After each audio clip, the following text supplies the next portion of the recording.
All right. Just give me a head nod if you can see this. That helps. Eichel's Virtual Breath of Life. So I just want to run through quickly what to expect before we get to a mini Zoom tutorial for anybody that might need it. For today's schedule, we have our introductions, of course, this overview that I'm going to do, and then I'll turn it over to Andrew for accessing the California Language Archive presentation, after which we'll have a short break because we don't want everyone to have to sit forever. We'll have a quick break of 5 minutes, and then we'll go into our breakout sessions. And for that, some of you who may be returning, you probably know your groups already. If you're here for the first time at Breath of Life, you may not know your linguistic partner or any of the members of the teams. When we put people together, we put them together by language. And so what we would like to encourage at this breakout session is introduce yourselves to each other, perhaps find out how to locate your language materials, and that can follow up from Andrew's presentation where he'll explain how to access that. So spend some time doing that. You can also talk about the homework that's upcoming and what to do for your final project. If you need to, you can exchange contact info because we encourage you to work with each other or communicate with each other outside of the sessions. And then you can decide for yourself as a team if you're interested in meeting outside of the Saturdays, outside of the scheduled Saturday sessions. So after the breakout session, which is only about a half hour, we'll return to the main session and we'll do a closing and we'll set everyone free for the day. However, if you are interested in sticking around, then we can keep the breakout sessions open for you. And some linguistic partners already have Zoom, so they are able to set up meetings for you separately. And some we have them set up on our account so you can meet outside at any time that you want. You're not limited to just working on the Saturdays with each other. The key players to making Breath of Life happen, some of you might be familiar with this from our orientation that we did, I think in May. I think it was in May or June, I forget. I think it was June. The community researchers, you're the members of the community that are looking for information on your language. Linguistic partners, those are the people that we partner you with in your group to help guide you through the materials. Sometimes the community researchers are the linguistic partners, and sometimes it might be somebody that maybe you're meeting for the first time. So that's why we encourage you to try to get together and try to work with each other as much as possible. And then you have the Eichels and Berkeley team. I would say for questions related to the materials and access, you should probably direct those to Andrew. And then for anything about the virtual Breath of Life, logistics of the get-togethers or communicating with people, you can refer questions to me. So this is what you can expect. Again, this is from our orientation that we did a while back. If you're seeing this for the first time, what we're intending the sessions to be is a flipped classroom approach in which the homework is done before the session, and then once we get in the form of videos, once we get to the session, we might have a live presentation like what we'll have today. And we might have just a brief overview, something to help solidify the homework for you, maybe some Q&A, and then we'll set you out into your breakout rooms to do hands-on work together as a team. All the sessions will be online by Zoom, and our schedule is for these 6 weeks, starting from today, every Saturday, 11 to 1. And again, you don't have to stick to those Saturdays. If your group is interested in meeting outside of the sessions, you're welcome to do that as well. So this just kind of piggybacks on what I said earlier. The first portion will all come together like this. We'll start with an opening. We might have a presenter. We might have just a something to emphasize the homework. It could be a few minutes. It could be a half hour, and then we'll break you out into your sessions. Now we'll go into the Zoom tutorial. So ahead of today's session, I sent out a PDF of Zoom tips for anybody that might need help on, how to sign in, maybe to some tips to help you out with the quality of your audio or video. So you can refer to that.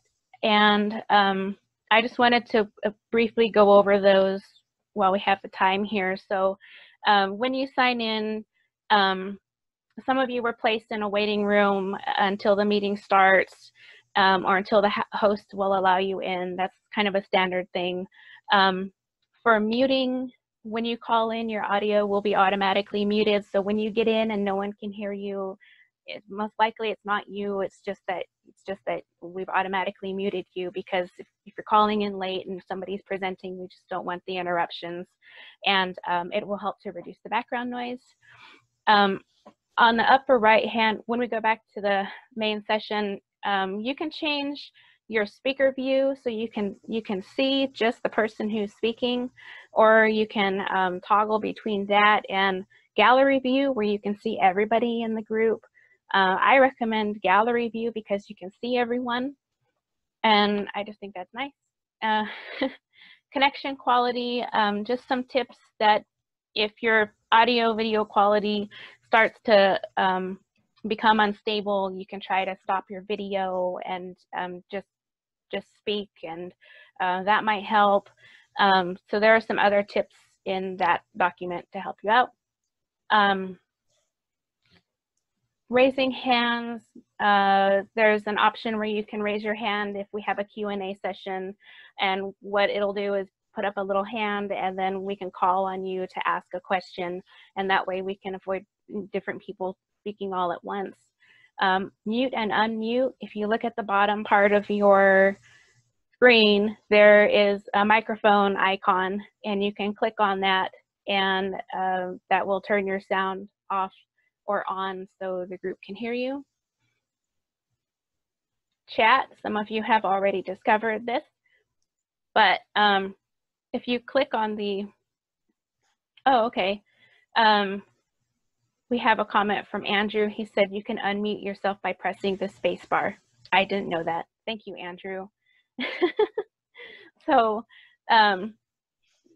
you can also, on chat, some of you have already kind of discovered this, but if you click on the little speaker icon at the bottom part of your screen, it'll open up to the right side. It'll open up a white chat box, and then you can chat with either everybody, or you can chat a private message just to specific people. And then you can go back and forth between talking to everybody or talking to just that person. So to try it out, if you've never tried it out, why don't you go ahead and try that. Go to the chat, click on it, put something into the chat box, just say a greeting in your language. Hello, it's Mary. Hello, it's Dylan. Just let us know that you're here and that you can use that. So that's a good practice. Another thing you can do is at the bottom right portion of your screen, you can also react. So if you want to applaud a presentation, maybe without unmuting yourself, you can applaud, or you can give a thumbs up. Once in a while, I or another speaker might ask, are we okay with that, or are we on the right page?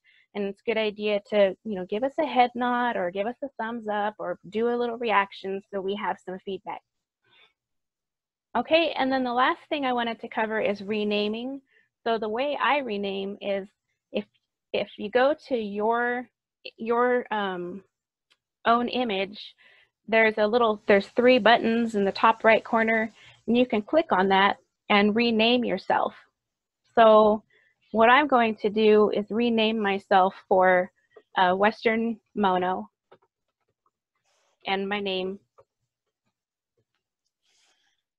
And so what I would like is if you can try that out now, try to rename yourself, put your language first and then your name, and then that will help me out when I'm breaking up everybody into breakout sessions.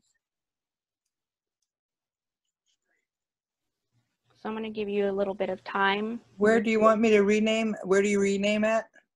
If you go to the top, if you go to your image, okay. the image of yourself, and there's in the top right corner, there's 3 dots. Click on the 3 dots and then scroll down to rename, and you can rename yourself. All right, good. So I'm seeing some name changes.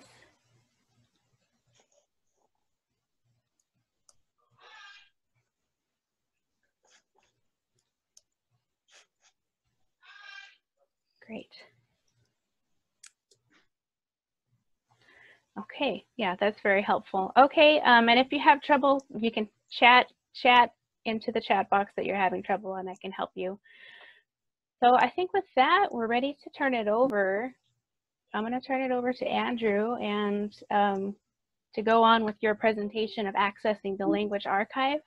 So Andrew, take it away when ready.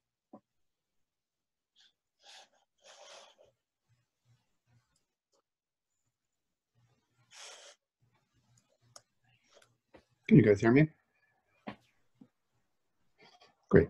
Yes.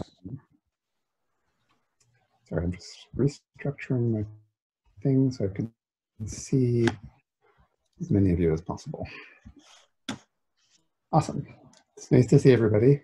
So my job for the next 45 minutes or so is to talk a little bit about archives in general, and in particular, the kinds of archives where you can find materials about California languages. I will talk about the California Language Archive itself, but I will also talk about some other archives that are available. Before I get started, I want to tell you where the document that you're looking at can also be found. So this document is, I'm going to put in the chat box in one moment. I'm going to put in the chat box a link to where this document is, if my thing works.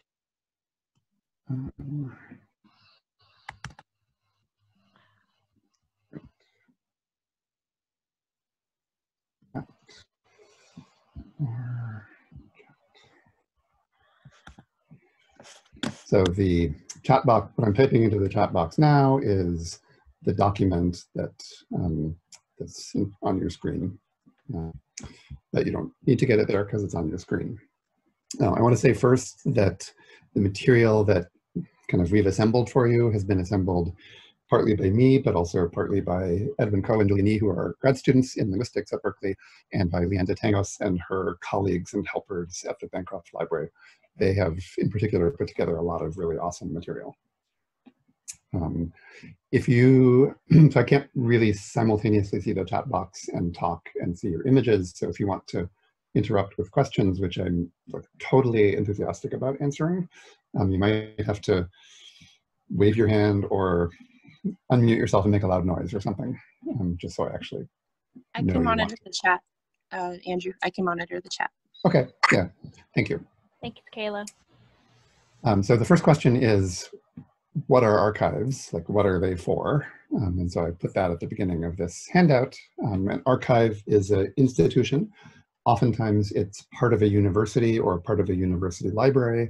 Sometimes they're independent institutions. Sometimes they're part of the government. It's an institution that tries to preserve documents and audiovisual materials and digital objects and other things of interest forever.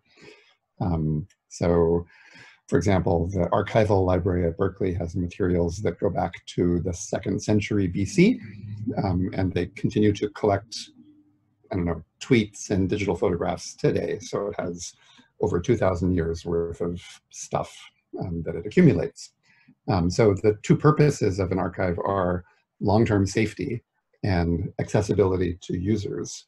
And those two purposes are in conflict because the safest thing to do would be to hide it in some kind of vault with refrigeration, and that's also the most inaccessible. So you're going to find when you go encounter archives that there's always a kind of tension between what they're doing to try to keep things safe and what they're doing to try to make them accessible to you. That tension results when you go physically to an archive. It results in limited hours, sometimes a sign-in process, rules where they won't let you bring a pen in, rules where they check your bags to make sure that like you have no contraband. They can be kind of intimidating physically to visit, but the reality is that the people that work in archives are super interested in being helpful and trying to get you in touch with the materials that you're looking for. So that's archives in general. At Berkeley, which is where I currently am, and a small number of you guys are also in Berkeley, the rest of you are elsewhere. At Berkeley, there are 3 main archives that are connected to language materials, and I just want to kind of describe for you what they are, what they contain in general, and kind of how they're related. And this is going to be useful in your own projects because whatever language you're interested in, there are going to be some materials in each one of these archives potentially, and they all have different, I don't know, different kind of logics and properties that are useful to know. The first is the Bancroft Library. The Bancroft Library is the campus's big kind of archive of all kinds of historical materials and contemporary materials going back, as I said, 2,000 years. For language-related materials, the Bancroft Library has records, paper records that go back to about 1800, and they still have stuff that is donated today, but the bulk of their materials stopped around 1950. So any kind of paper documentation that a Berkeley anthropologist or linguist might have done in 1920 or 1910 or 1940 is probably in the Bancroft Library. The second thing is, and we'll see later some of the stuff that they have. The second institution is the Hearst Museum of Anthropology, which has a worldwide collection of mummies and all kinds of materials, including sound recordings of language. Their sound recordings of language are mostly from the first few decades of the 20th century, but there are more recent things.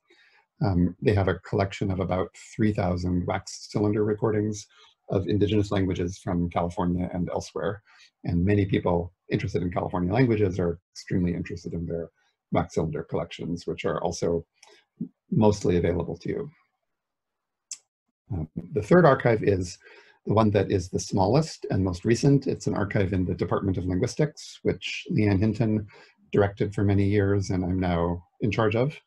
This is an archive called the Survey of California and Other Indian Languages, which is about 70 years old, I guess. And it contains sound recordings that were made mostly beginning in around 1950. So if a linguist came into your community in 1962 and did some recordings, those are probably in the Survey of California and Other Indian Languages, a Berkeley linguist. And if he made some field notes, they're probably also in our archive room. The sound recordings that were collected over many years are mostly digitized, not all, but mostly. And the paper records and more recently new digital objects are often digitized. And they're all indexed in a thing called the California Language Archive. The California Language Archive, which is cla.berkeley.edu, this is a catalog of all the material, all the language-related material in the survey, and also in the Hearst Museum. So and I'll walk you through how to use it in a few minutes. Now, there are two really important challenges that I want to highlight because they are an obstacle for everybody, I mean, every single person who is interested in language stuff. And I've put them on the bottom of this first page. So one obstacle is that the archives are kind of sorted by material. What happened in reality was somebody would go in with a notebook in one hand and a recording device in the other hand, and they would sit down and run the recording device and write down in the notebook. So they're writing down the same thing that's being recorded. There's one speech event. And then the person goes back to Berkeley, and the recording device goes in one place, the recording goes in one place, and the notebook goes in another place. So for example, somebody who was doing work in 1910, their notebook will be in the Bancroft Library, and their recording will be in the Hearst Museum. And oftentimes the notebook is a transcription of the thing that's on the recording. There's no cross-index between the two. So the Hearst Museum doesn't know. In principle, they don't know, and their catalog doesn't tell you where it might be transcribed. And in the notebook in the Bancroft Library, it doesn't usually tell you in a very clear way where the recording is. So this is work that you, as a team, together with the archivist, kind of have to do to reassemble the full picture. Similarly, from 1960, if somebody did some work with a recording, there might be a recording and also a transcript in a notebook form. And they're both in the survey, but they still might not be cross-indexed. So that's also work that has to be done to figure out, oh, does this notebook go together with this recording or that recording? Because obviously, if you're listening to a recording, it's nice to have a transcript of it. There are many, many cases where there are those recordings and transcripts, but they're not usually cross-indexed. So that's work to do for you as a team. That's the first problem. The second problem is that collections in most archives are not organized by language. They're usually organized by, like in any library or archive, by who donated the material. So if Bob Smith donated all of his material that he happened to own, and it has material on 9 languages, then they're in the Bob Smith collection. And if his cousin donated some material on the same languages, they're in his cousin's collection.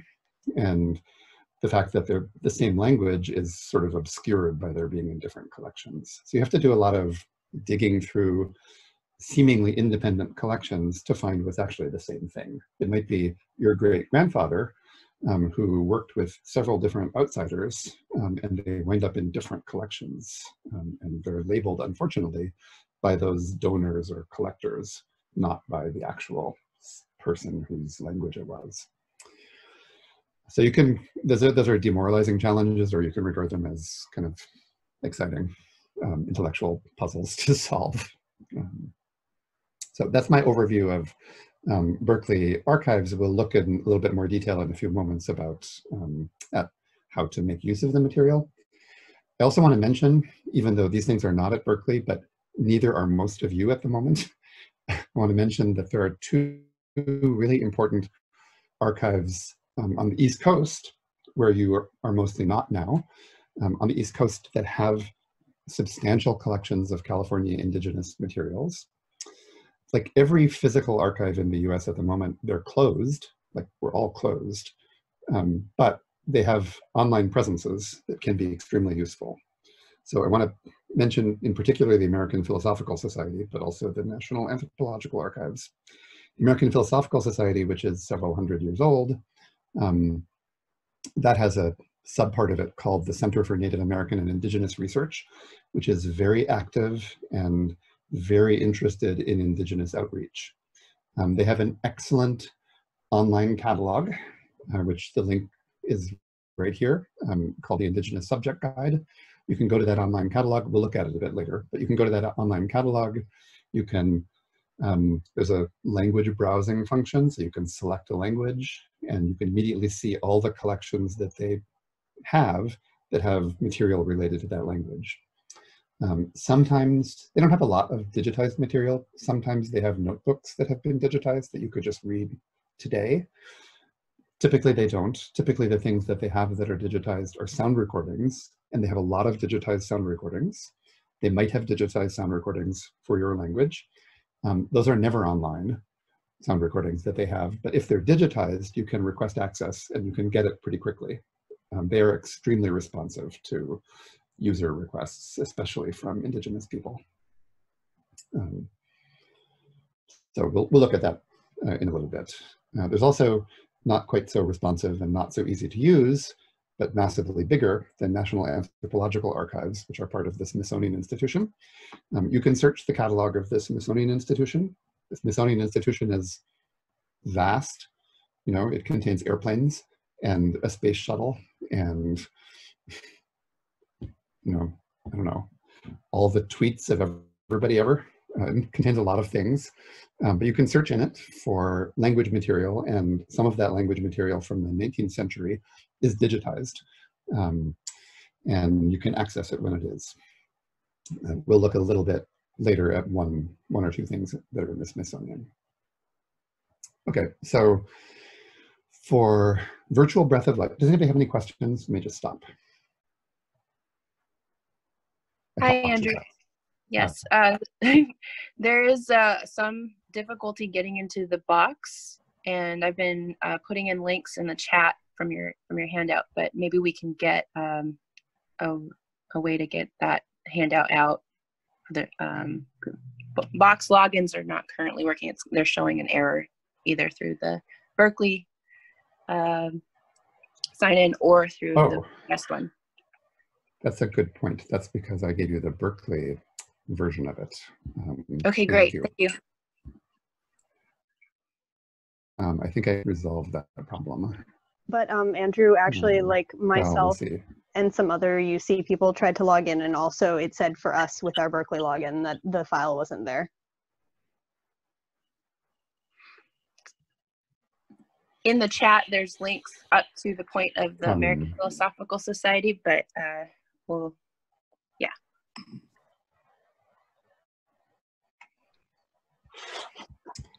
So I'm going to put in the link to the box spreadsheet, just said to be public. We'll put it in the chat in a moment. Here we go. Sorry, this stuff always happens.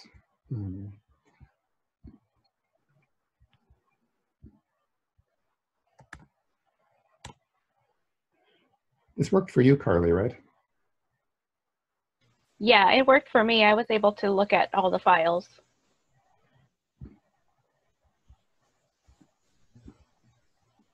So what I put in the chat box right now is a link to a box folder, which is where we put all of the things on this end for virtual breath of life. And box says that you can access it, but if you're having trouble, then that's something we're gonna have to troubleshoot. Mm-hmm. Are there other questions? No, okay. So the link that I just posted is not something that's easy to memorize. It has a lot of numbers and letters in it. There's a shorter version of it, which is on the screen that I've shared. If you go to https blah, blah, blah, tinyurl.com/vbol2020, that will take you to the same place. Those two links are identical. Those two links both point to, a folder, which I'm now going to show you. This folder was set up for virtual breath of life. That folder contains a subfolder called general information, and then it has a folder for each language. So the general information folder, which I'm now clicking on, that contains the archives introduction document that we were just looking at. It contains a kind of general overview document prepared by the people at the Bancroft Library, which I don't have anything to say about. It might be something that you find useful. I'm going to walk you through the structure of the folders, individual language folders, and I'm going to select Northern Paiute for that purpose. So this is the Paiute folder. The Paiute folder contains 5 things in it. Some of your folders contain that many things, some contain fewer. It sort of depends on what was available. So the Northern Paiute folder contains a document called Northern Paiute Resources.pdf, which is a document that was prepared 2 years ago at Breath of Life that just lists some general information about reads that are at Berkeley that are associated with Northern Paiute. It's not complete, but it's some especially important things. There's some publications, some books. There's some collections that are in the California Language Archive, which we'll come to in a few minutes. And there's some collections of wax cylinder recordings. So it's just a document that might be useful. Then there are some links. The documents are in red with PDF. The links are on the bottom. One is a link to Northern Paiute materials that are in the American Philosophical Society. So you could click on that link and you would be taken away from Box to the website of the American Philosophical Society that I was describing earlier. And then there's a list of their materials that they've cataloged as having to do with Northern Paiute. And then you could select one of them and click on it and go to that. Just don't forget that the American Philosophical Society is in Philadelphia, not Berkeley. And if you want access to those materials, you have to reach out to them, not to us. So that's one kind of thing that's in many of the folders, not all. The APS does not have material on every California language, but they have material on a number of them. There's also a link that says Northern Paiute Wax Cylinder Recordings, Hearst Museum. There's a similar link in most of the language folders. So this is a link to a big box folder that contains all of the so far digitized wax cylinder recordings for that language. I'll show you what it is, and I'll describe for you how it's a bit of a challenge to use, and then I'll come back in a few minutes to how to use it. So I'm going to click on that, Northern Paiute Wax Cylinder Recordings, Hearst Museum. It'll take me to another box folder. This folder is, when it shows up, a list of, it's a list of folders. There's the folders, and each folder has a number. It's not very helpful, that number. You click on that number, and you're taken to another thing that's also not very helpful looking. Text file that you don't want to read, and a WAV file and a filtered WAV file. So the only thing you'll be interested in this folder is the filtered WAV file, which is a audio file that was made in the first couple of decades of the 20th century. And you might wonder, what on earth is 14-1113? And I'll come back to what that means. I'll switch back to the Northern Paiute folder that we have. There's also a document that was created by the Bancroft Library called Northern Paiute in the Bancroft Library. I'm going to click on that. These things that they made are extremely useful. They list resources that are in the Bancroft Library. When there are online versions of them, they tell you how you can access, and they also tell you whether Harrington, the way that those Bancroft Library documents are organized is there's some lists of alternative names that they know about that have been used for the language at the top. And then there's a section called Manuscript Collections, which is a list of collections of manuscripts in the Bancroft Library that are recorded as having something to do with that language, Northern Paiute. So there's, in the Ethnological Documents collection, a bunch of microfilm reels from different sources. Then there's some papers. Notice that some of these things are in black and some of them are in red. The ones that are in red have no available online content. They only have descriptions of the content online. The ones that are in black have online content. So if you're interested in finding something online pertaining to Northern Paiute in the Ethnological Documents collection, you can either click on this to read the guide to the collection, or you can click directly on digitized, and you'll get an index of those digitized documents. And then you can click on those documents, and you will slowly be taken to a digitized microfilm reel, Marsden Notes on Northern Paiute, verb lists. And then there it is. So this at the top right says Marsden, revised by Juan Dolores from Captain Dave, 1913. Juan Dolores was a Tohono O'odham man who worked for UC Berkeley.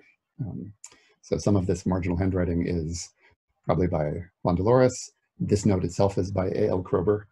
And then the material was created by Marsden.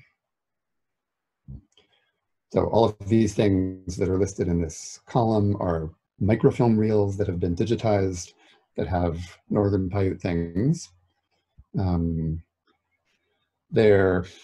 If you want to understand what those microfilm reels are, you have to read the finding aid. So the finding aid is a very, very long document that tells you in detail kind of what each of those microfilm reels are. So this is going to involve some labor on the part of your team. If you're interested in the Merriam papers, you can do the same thing. So the Merriam papers, there's a finding aid for them, and then they're digitized. Many of these Bancroft Library documents also contain links to the papers of John Peabody Harrington. Most of you have heard of Harrington. He was a famous weirdo and awesome linguist who assembled materials from all over California and hid them in storage units for decades. And eventually they went to Washington, D.C. They're still being discovered in storage units. So there's always hope if there's not what you want. In the Smithsonian, they have been digitized, and you can now read them online. And they have, in the Bancroft, given you an index to where they are. So if you're interested in Ute or Paiute or Shoshone, you can click on this digitized link. I'm actually not sure whether this is Southern Paiute or Northern Paiute. It's probably Southern Paiute. So it's actually probably not what you want. But you click on that, you get this page, which is a typical Harrington microfilm page. There's a thing on the top that says reel number 171. You click on reel number 171. The process is very complicated, many steps, and you get a display. And if you're interested in reading the hundreds of pages in this microfilm reel, then you can click on a page, and there's J.P. Harrington's lovely handwriting that you can read, if you can read it. If you want to read the whole thing, you can click on that PDF bar. Do you see that bar on the left that says PDF?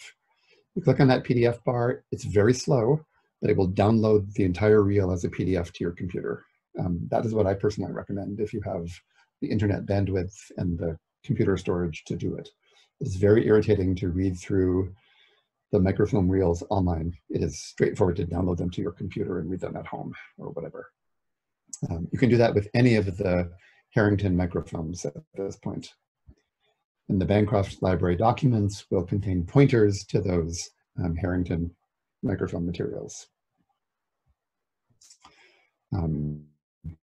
They also have other miscellaneous information that they have assembled in the Bancroft about books and other things relating to the language of interest.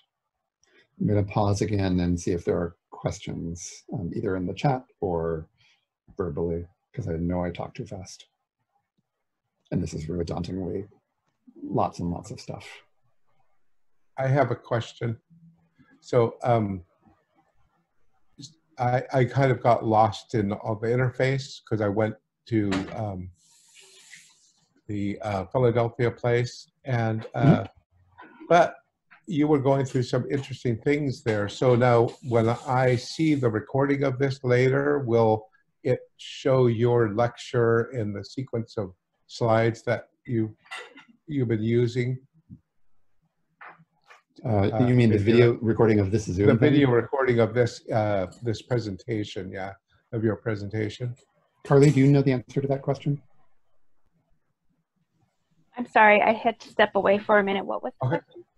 The question, well, I was saying, so I got lost on the interface here, and when I went to the Philosophical Society, and so then I'm trying to figure out how to get back in. I got back in finally, but he had Andrew had touched on a bunch of different interesting subjects or categories, and so when we go back to review the video, will it allow us to see his presentation and all the slides and sequence as he was speaking? Yeah. It should, yes.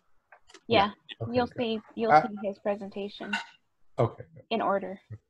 And I would recommend having the handout handy, and you could pause it, and that's the beauty of the recording. Yeah. Thanks, Kayla. Good, thanks. Is it actually recording now? Yes, it is. Okay. Sometimes there's a thing at the top that says being recorded.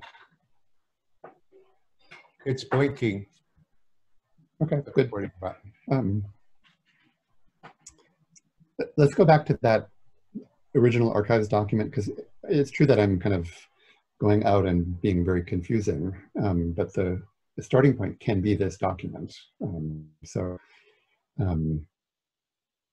this document is now what I'm sharing. There are links outward to the different things that we might want to look at. And the main things that you want to look at, I think, are the CLA, California Language Archive, which that link is right here.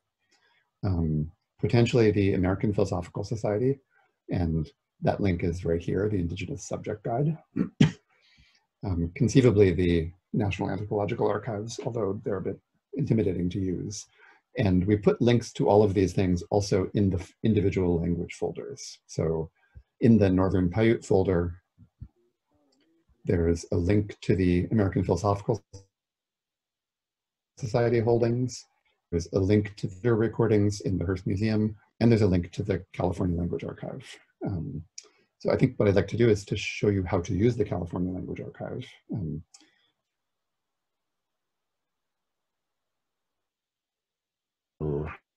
I'll open it up. California Language Archive is cla.berkeley.edu.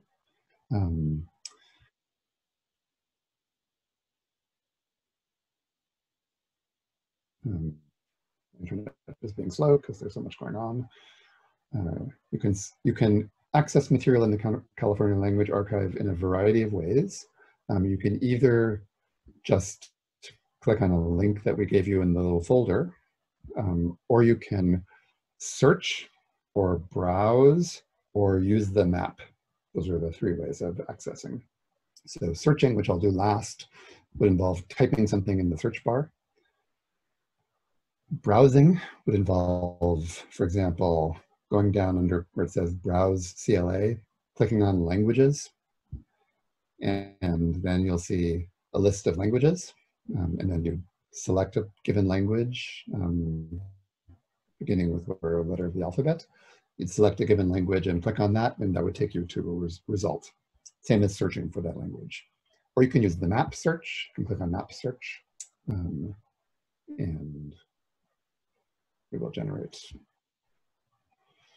a map, a Google map, that shows the general locations of languages that have materials in the California Language Archive. Currently it looks like there's none, but now there are some pins. Each one of these pins is associated with a language. The locations are approximate. We click on a pin, this one, says Achamawi, 104 items, 98 digital files. Or if I click here on Shoshone, 68 items, 32 digital files. So that's another easy way of kind of looking at getting an overview, and you can click through on the language name, and then that's the same as doing a language search. So if you're searching for a language, there are three ways in. One is to just browse for that language. One is to do the map search for that language. And the other is to start at the beginning in the search box and type in the language name. So that's what I'm going to do. I'm going to type in a language name, Northern Paiute. So I typed in Northern, and it gives me a bunch of options. Northern Pomo, Northern Sahaptin, Northern Yukagir, Northern Muskogee, Northern Sierra Miwok, Northern Yukian, Northern Paiute. I don't know why Northern Paiute is last. That seems random. I selected it, then it shows up in the box. Then I can click Go, and it will take me to a result. That last step that I just showed you, that's for me, the single most confusing thing about the interface, because If you're using Google, normally, you type Northern Paiute in Google, and then you just go enter, and then you think it was doing a search. That's not what happens. Nothing happens. You have to get something in the search box, for example, a language, and then hit go separately. Those are 2 steps. And the reason for that is that you can fill up the search box with multiple things. So if you're interested in Northern Paiute and you're also interested in Marsden, you can click Northern Paiute in the name Marsden, and then you can click go. So then you're doing a search on multiple things. Or if you're just interested in Northern Paiute, you can get rid of Marsden and search for Northern Paiute. You click go, and it will show you everything that's indexed in the CLA that has to do with Northern Paiute. There's the results. Okay, so now I'm going to describe for you what this results page is showing you. This is a results page in the California Language Archive. It's showing you 2 tabs. There's an items tab that has 477 items, and there's a collections tab that has 15 collections. That means that there are 15 separate collections or times when Northern Paiute materials were presented, and the different Northern Paiute things are assembled into these different collections. Or you can just, so you can look at an individual collection, for example, you can look at Mike Nichols' collection of Northern Paiute sound recordings by clicking on his name, and then you get a description of that collection and a list of the specific items that are just in that collection. There are only 144. Go back to the collection. Anything that's underlined is a link that you can click on. So I can click again on the language, Northern Paiute, and I get that same display of the whole language. So things that are in the CLA are either digitized or not digitized, and you can tell at a glance whether there's digital material, whether it says digital files. You go to page 10, you see more things. It's generally organized chronologically. So if you're interested in recent stuff, it'll be at the end. That's page 20. 1953, that's not very recent. 2009, that's more recent.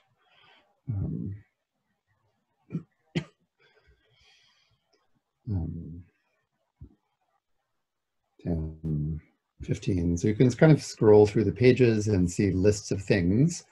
At the top of each list of results, there's a option to show all or collapse all. So if I show them all, then it'll show the details for all of those things. If I collapse them all, it'll just give you their names.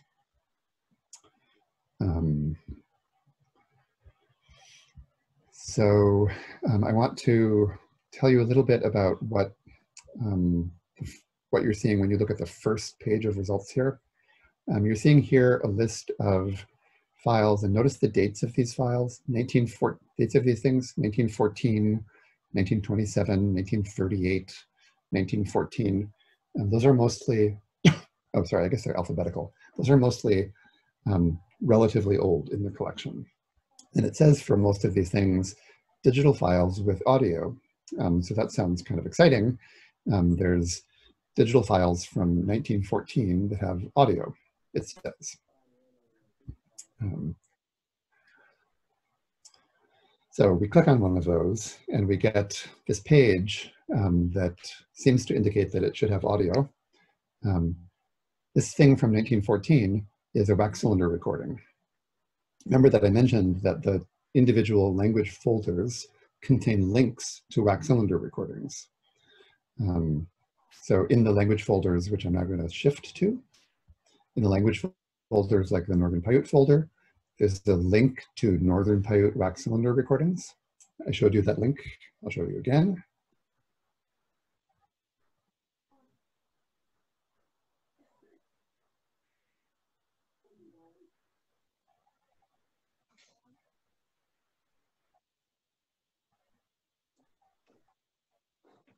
There's the link. So I told you that fusing, and I clicked on that. Excuse me. Clicked on that, and I got this one that's 24-1536, and it contains in it 14-1113. That structure is parallel on this result page that we were just looking at. So this is that 1914 recording of Northern Paiute. The number of the recording is 24-2267, and the specific items are 14-1992. So if you're looking at rack cylinder things, you're going to need to toggle between pages like this that describe what the recording is, and pages like this one that just give you some raw information. This one says 14-1113, and it says 24-1536. So those numbers are equivalent to 24-2267 and 14-992. All of the wax cylinders are organized in that way. There are numbers that begin with 14 that are the individual cylinders, and there are numbers that begin with 24 that are named songs or stories or speeches or other recording events. I'm sorry that it's really confusing. It just sort of is what it is.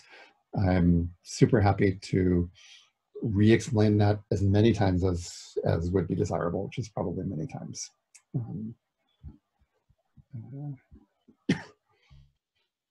Meanwhile, I'm going to go back to the CLA, and I'm going to do a slightly different search. I'm going to use a language whose contents in the CLA I know much better, which is Yurok. So I'm going to search on Yurok, hit go. Then we get the results for Yurok, which is 514 items and 19 collections. So I'm going to select a collection that I know has digital content that one can access. Number 17, the Robins collection. So this is a collection that was made in the 1950s by several Yurok elders working with the linguist R.H. Robins. The collection is briefly described here. You can click on the items. The items are going to be what people mostly want. The items point to individual files, like the story of the toad and the mouse. Not available for download. That's wrong. Sorry, that's a mistake.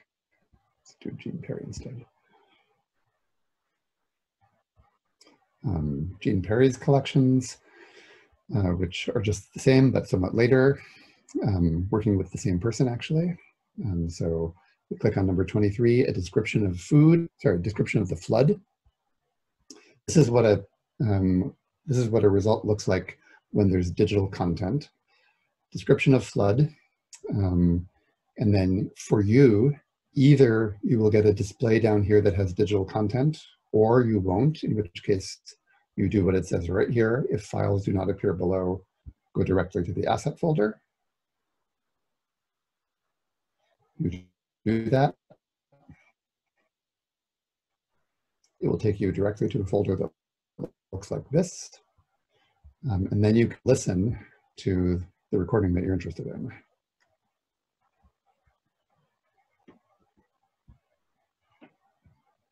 If you're not simultaneously zooming and other stuff, then it will go faster. I think you can listen to things. Seconds. I'm sorry, I think it's 15 seconds lag time. I think Carly and I figured that out, at least from here to Facebook, but anyway. Lag time from? Yeah, the lag time from when you're interfacing between Zoom and your other, when you're going out of Zoom to other places, it takes about 15 seconds for everything to reconnect. Like, so if you're going to Facebook, then it's 15 seconds. Maybe in this case too, CLA, then it's going to take about 15 seconds lag time from you're clicking it to it actually opening up.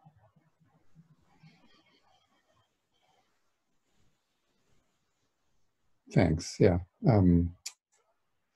So here I am inside box has provided a recording. I can click on the recording.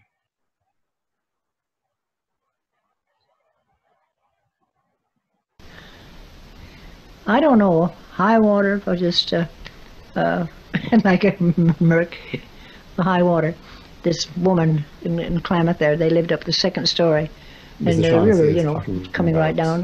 He was up there. Had a boat. Flood, and she will go on for a while talking in English about that situation, and then at the end, in the second half of that recording, she'll tell the same story in Yurok. And we have hundreds and hundreds of recordings in the CLA associated with different languages that you can access in this way.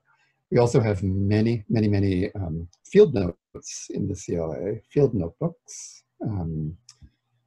So you can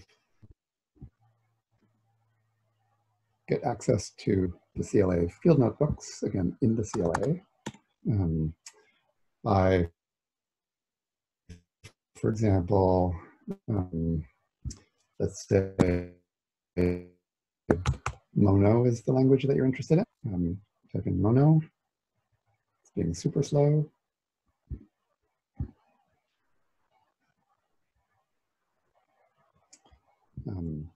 Maybe I want to type in Lamb as well, because I'm interested in Sid Lamb's notebooks.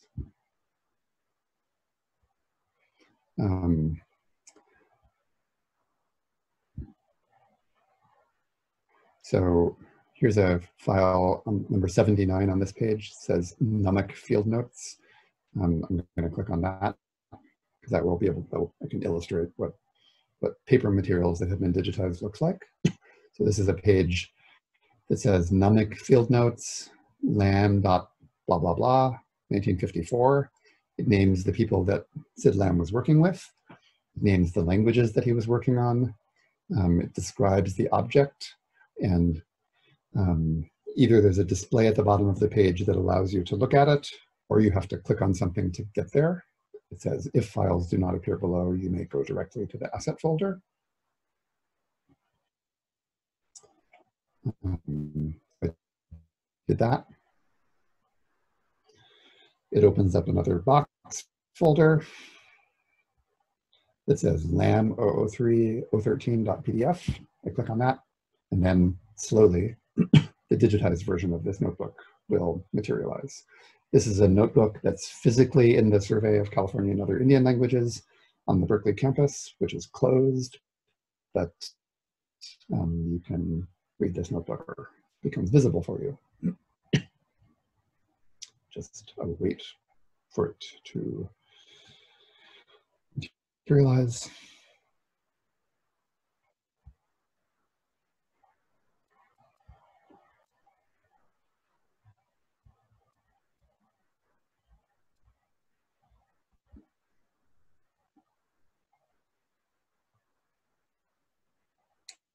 I think this is going to be the last thing I show you, and then, yes, here it is. Can you guys see it?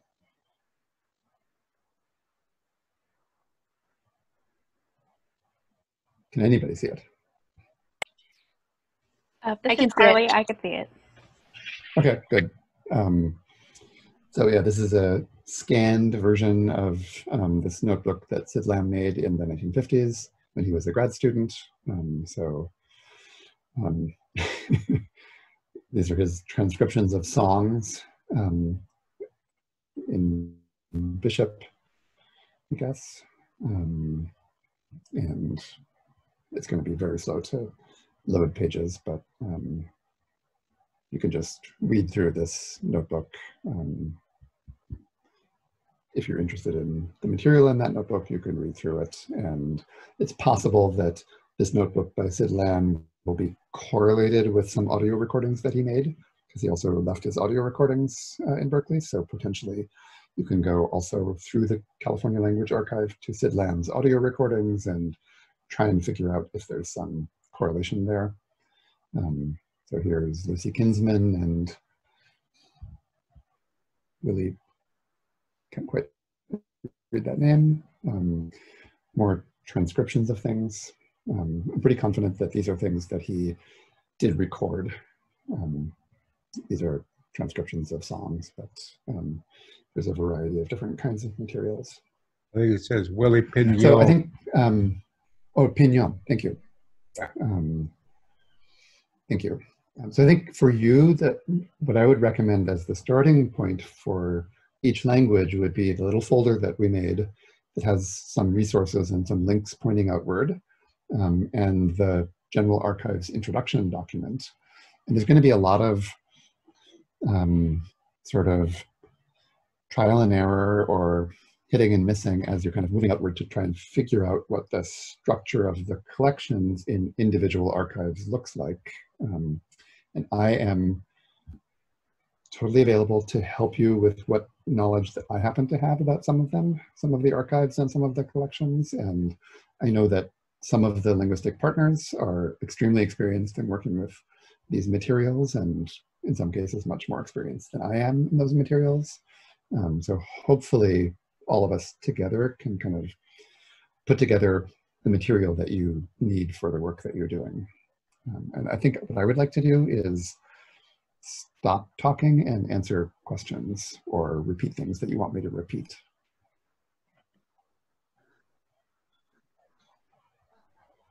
And if folks would like to ask questions in the chat, I'll go ahead and read them out. I can now see the chat fine. Awesome.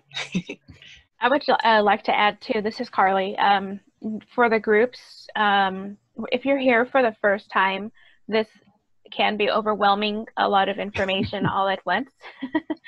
But in your groups, you might have people who have been at Breath of Life before, so use each other for support, ask them questions too, and don't be afraid to ask.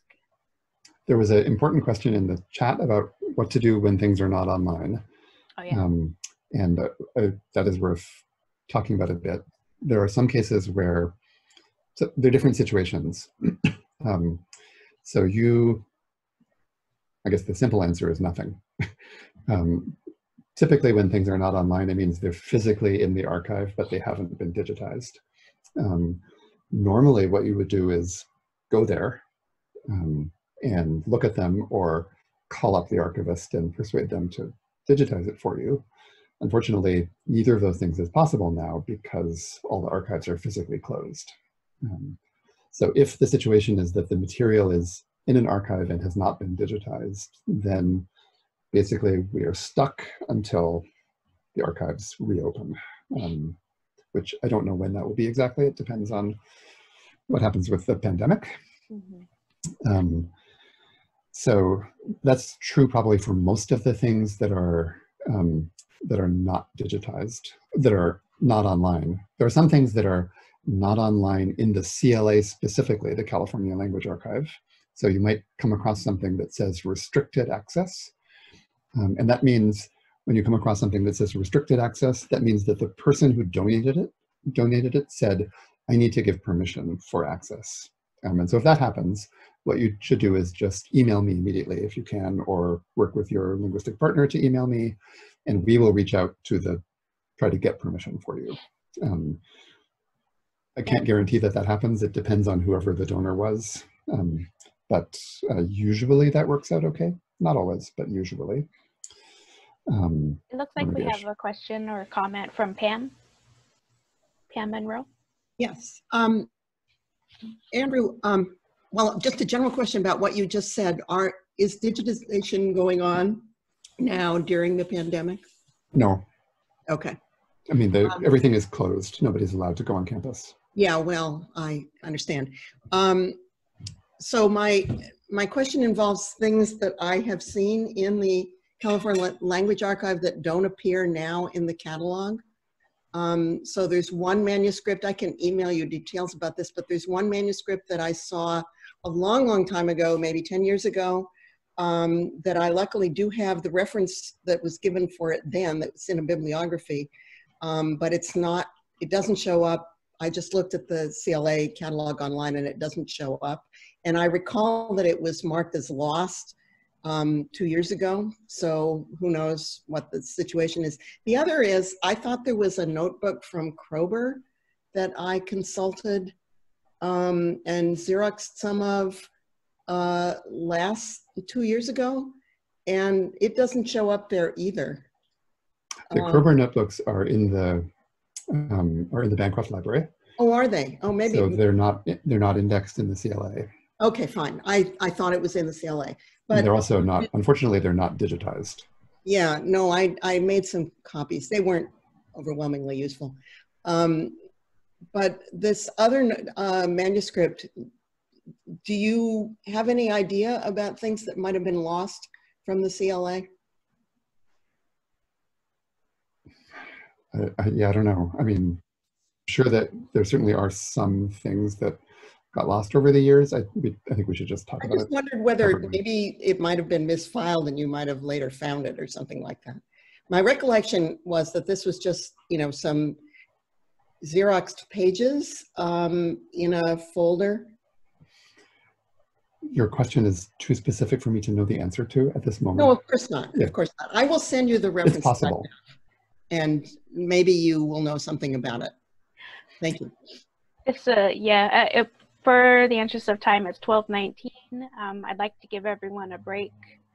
There are some questions in the chat. Andrew, I will answer them in the chat. Okay, good. All right. Well, do you have any other additional final thoughts, Andrew? No. It's awesome that you guys are doing what you're doing. I'm sorry that I talk so fast and put so much stuff in my handout, and whatever. Talk to my students, you'll know they have the same experience. But we'll work it out. Thank you, Andrew. All right, round of applause to Andrew. Hey. All right, I'd like to give everyone a 5-minute break. The homeworks, typically at Breath of Life, what we do is homeworks each day. And so our suggestion for you is to spend some time together, perhaps outside of the sessions, FaceTime or Zoom, discuss with each other by email what you would like to learn or accomplish, and overall just make sure that everyone on the team understands the sounds and the letters of the language and can read a passage out loud. Another thing you can talk about is the final project. Typically at our Breath of Life in Berkeley, we have a final project, and that's presented at the end of the week. And so at the end of this 6 weeks, what we would like to do is to encourage you to work on a final project to present. We're not requiring it, but we highly encourage you to do it to give something to focus on. Some ideas of presentations in the past have been videos, websites, development of other online resources, games, doing a skit in the language, doing a reading of the language in the form of a conversation, a story, or a prayer.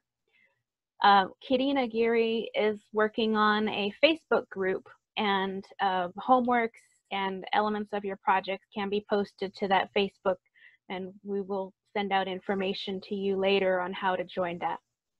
So with that, let's head into our breakout groups, and we'll reconvene here at 12:55.